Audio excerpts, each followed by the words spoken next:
What's going on, fellow redliners? Welcome to today's video. As you can see, I got the car parked up behind me and there's no snow on the ground. What the heck? Well, today what I'm going to be talking about is what it's like to drive the Genesis Coupe on a road trip. So let's go. So I figured I'd start the video off by talking to you guys about how long the trip was. So round trip, it was about 1,000 miles, just over 1,000 miles, and the Genesis Coupe did very, very well. However, there are a few things that I wish that it would do better on, and I'll talk to you guys about that momentarily. But first, let's talk about the major stuff. What it's like to drive this car comfort-wise. So the Genesis Coupe, I have the premium edition, so it comes with nav, leather seats, and a sunroof, which is very, very important to me, as you guys know. But more importantly, I think the leather seats help add to the comfort that you get while driving this car. They're very, very plush, yet they have very nice bolsters for when you want to do some fun stuff like, you know, drifting or taking corners really, really tight. Let's hop in here for a sec and I'll show you what I mean by that. So, don't mind all my travel gear here. You can see how thick these bolsters are, but how plush the seat is. You can just see, you know, when you sit down, it's very, very, very comfortable to sit down, and even for an extended period of time. Like, I sat in this car straight. I didn't take any breaks besides pumping gas a few times. It was, I think, 6.5 hours of straight driving, and I didn't get a single bit of discomfort throughout that whole entire drive, which is mind-blowing. Like, this is a sports car, right? At the end of the day, comfort wasn't exactly the top priority when they set out to make this car. That being said, I think the car performed phenomenally. You know, you got to consider that when Hyundai set out building this car, they didn't really have comfort at the top of their priority. I mean, it probably was considered, but at the end of the day, this car was built as a sports car and not a luxury car where it's supposed to be a very plush, cush, you know, comfort-oriented ride. This car was built, you know, as a sports car. So what that means is when I'm talking to you guys about how comfortable my round trip was, there's really, really a lot of credit you got to give to Hyundai, because they knocked this car out of the park. I was able to do, you know, just under 7 hours worth of driving without any issues, and I have no doubt in my mind that I can take probably another 5-6 hours on top of that straight without having any discomfort whatsoever, which is absolutely mind-blowing for a sports car. Like, try doing something like that in another sports car. I'm sure the seats may get to you, or the bolstering, or the lumbar support, or something like along those lines will get you guys tired. Although I don't know for sure, maybe like the BRZ or the Mustang, cars like that are totally good for long road trips. I, again, have no experience. I've never ever done a long road trip in any of those cars, but if they are, you know, that just goes to show you how well manufacturers are being able to implement both at once. Now let's talk about how gas mileage was. That's really the most important thing in my mind, besides from maybe the comfort when you're going on a road trip.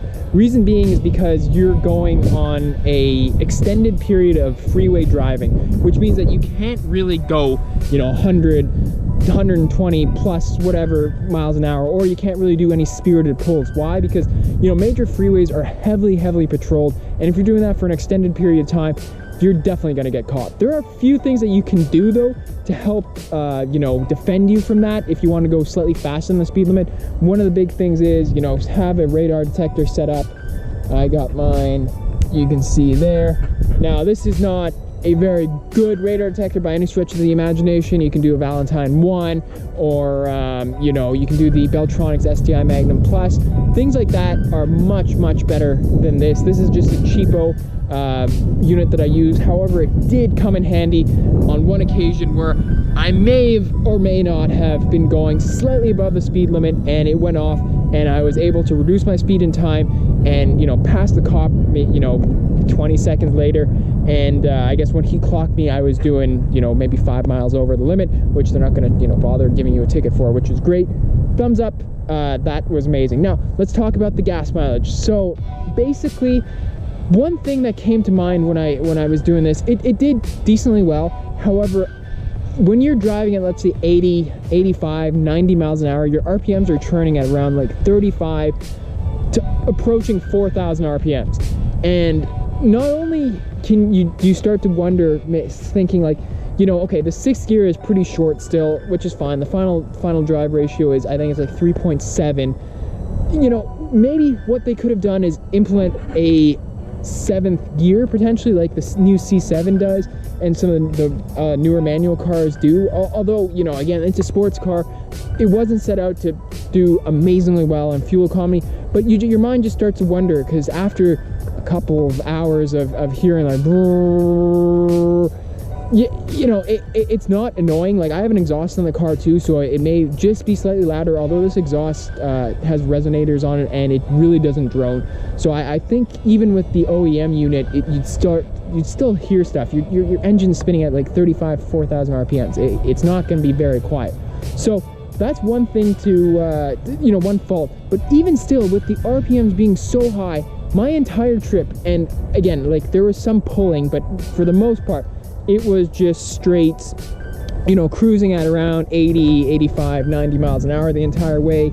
I averaged 26.9 miles to the gallon, which is, you know, in my mind, very, very good for a car like this. Again, it's not a car that's really set out to do amazingly well in terms of, you know, miles per gallon or fuel economy, but, you know, 27 miles per gallon is very respectable in my mind.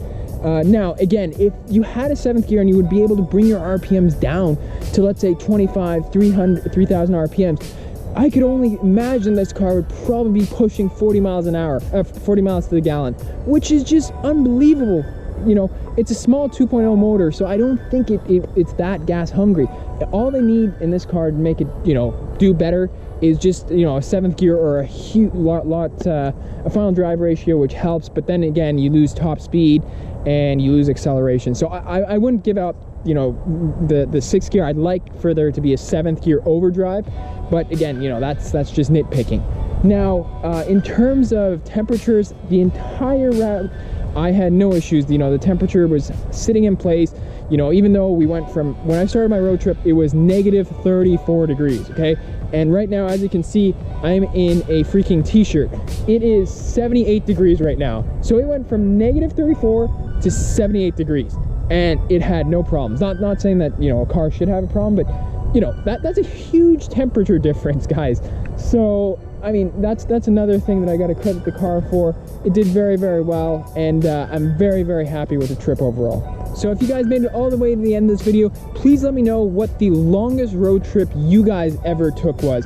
It doesn't matter if you were driving or a passenger, whatever. Tell me what the longest road trip you've gone on, and from where to where. I'd like to know. You know, that's I really like road trips, and I'm actually planning a really, really big American Southwest road trip coming up in April/May, and that's going to be one hell of a road trip. So subscribe to the channel if you haven't already, because there is going to be some sick vlogs coming from that trip. So yeah, guys, I hope you guys enjoyed this video. I hope you guys, you know, learned something. If you did, please be sure to hit that thumbs up button and subscribe if you haven't already, and I'll see you guys next video. Take care. Bye bye.